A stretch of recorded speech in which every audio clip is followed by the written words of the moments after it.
Remember to turn on all notifications so you don't miss a video. What is a perfect story? That would be an objectively good story. One where it is a fact that it's good. We can define this by starting with an objectively bad story, because it's easier to point out bad things in a story. Let's start really small. When something happens in a story and people think, that's bad writing, why is that? It's usually because they are breaking a rule of story writing. So if we're defining an objectively bad story, it would be one that makes solely bad decisions, which are defined as breaking the rules of storytelling, which results in a bad story. But since we're talking about an objectively bad story, that means there have to be universal rules that, when broken, result in an objectively bad writing decision. If objectively bad exists, then so must objectively good. A perfect story would be one that makes solely good decisions that follow the universal rules of storytelling, which means that if there are universal rules that can create a factually perfect story, that story should exist. Let's be lenient and say that there are multiple possible iterations of this story.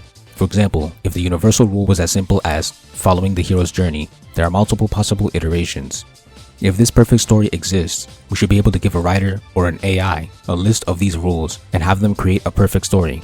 Additionally, I should be able to debate anyone on this story's perfection and easily win, as long as the other person is logical. If I debate with someone that 1 + 1 is 2, I'm going to win with ease because math has universal rules.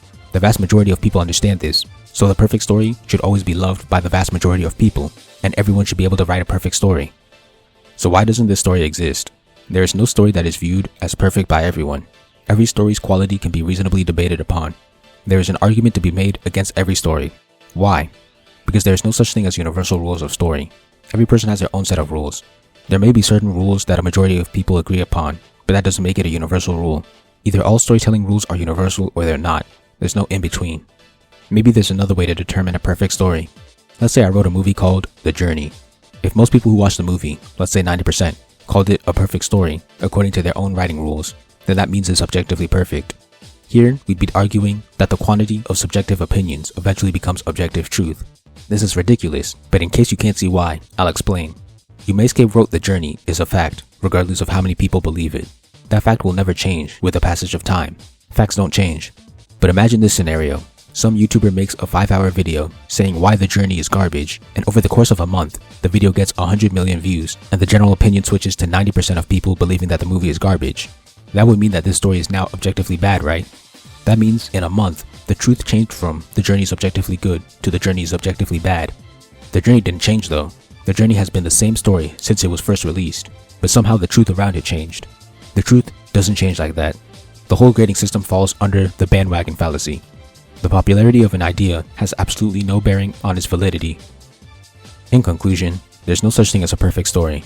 This is because there are no objective, universal rules for writing a story, and because the popularity of an opinion does not determine whether it's a fact or not. Even the rules that I establish in story theory are just my opinions. They are not facts, but I believe that, like music theory, following them leads to the creation of the best stories. I'll end this with a brilliant quote from Masashi Kishimoto. When he was drawing Naruto at NYCC 2015, he was asked, "What do you think makes a hit manga?" Kishimoto replies with this, "If we really knew the secrets of making hit manga, you wouldn't need us." Thank you for watching. Please like, comment, share, subscribe, and help me revolutionize the manga industry by buying my manga and spreading the word. All important links will be in the description.